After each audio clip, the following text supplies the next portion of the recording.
आता आपल्या खास क्षणांसाठी मिळतील अस्सल आणि पारंपरिक पेहराव. महिलांना साजेसा Indo western premium clothing brand Radvi, जिथं तुम्ही मूळ चंदेरी पासून लिनन पर्यंत प्रत्येक भारतीय वस्त्रातील पेहराव खरेदी करू शकता. म्हणूनच आजच आमच्या ऑफिशियल वेबसाईटला भेट द्या.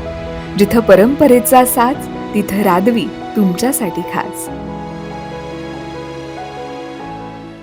नमस्कार, मी विश्वजित. न्यूज अनकटच्या स्पोर्ट्स अपडेटमध्ये आपलं स्वागत. जाणून घेऊयात क्रीडा विश्वातील काही महत्त्वाच्या घडामोडी.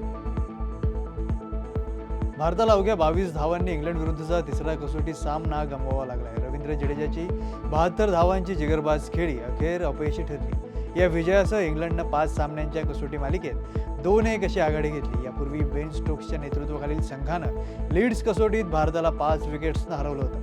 भारतानं दुसरा कसोटी सामना 336 धावांनी जिंकला होता. सेमिना पार्क इथं झालेल्या डे नाईट कसोटीत यजमान वेस्ट इंडिजवर 27 धावांतच बाद होण्याची नामुष्की ओढवली. कसोटी क्रिकेटच्या इतिहासातील ही दुसरी नीचांकी धावसंख्या आहे. विजयासाठी 204 धावांचं लक्ष्य मिळालेल्या वेस्ट इंडिजनं 14.3 षटकातच शरणागती पत्करली. ऑस्ट्रेलियानं 176 धावांनी विजय मिळवत 3 सामन्यांच्या मालिकेत 3-0 असं यश मिळवलंय.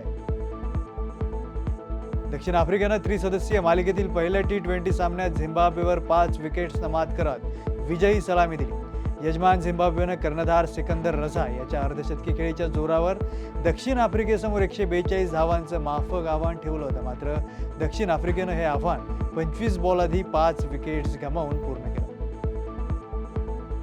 एकीकडे भारतीय क्रिकेट चाहते सध्या भारत इंग्लंड कसोटी मालिकेत व्यस्त असताना दुसरीकडे IPL फ्रँचायझी त्यांच्या पुढील हंगामाची तयारी करण्यात व्यस्त आहे. या भागात सनरायझर्स हैदराबाद फ्रँचायझीनं IPL 2026च्या आधी एक मोठा निर्णय घेतलाय. त्यांनी भारताचा माजी वेगवान गोलंदाज वरुण आरोन याला संघाचा गोलंदाजी प्रशिक्षक म्हणून नियुक्त केलं. वरुण त्याच्या आंतरराष्ट्रीय कारकिर्दीत 18 सामन्यांमध्ये भारताकडून खेळला आहे.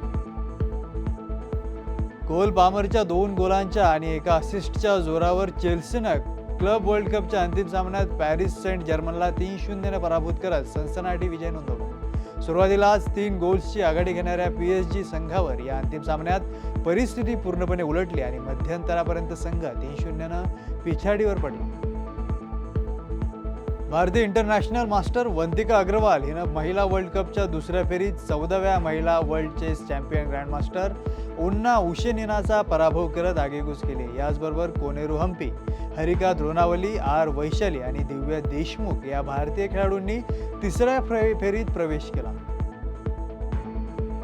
जर्मनीमध्ये 16 ते 27 जुलै या कालावधीत होणाऱ्या जागतिक विद्यापीठ क्रीडा स्पर्धेसाठी भारताचे 404 सदस्यांचे पथक रवाना होणार आहे. त्यात 304 खेळाडू आणि अधिकारी सहभागी होतील. एकूण 234 क्रीडा प्रकार या स्पर्धेत खेळवले जाणार असून त्यात ॲथलेटिक्समध्ये सर्वाधिक 51 स्पर्धा होणार आहेत. महत्त्वाचं म्हणजे प्रथमच यावेळी भारताचा बास्केटबॉल संघ या स्पर्धेसाठी पात्र ठरला आहे.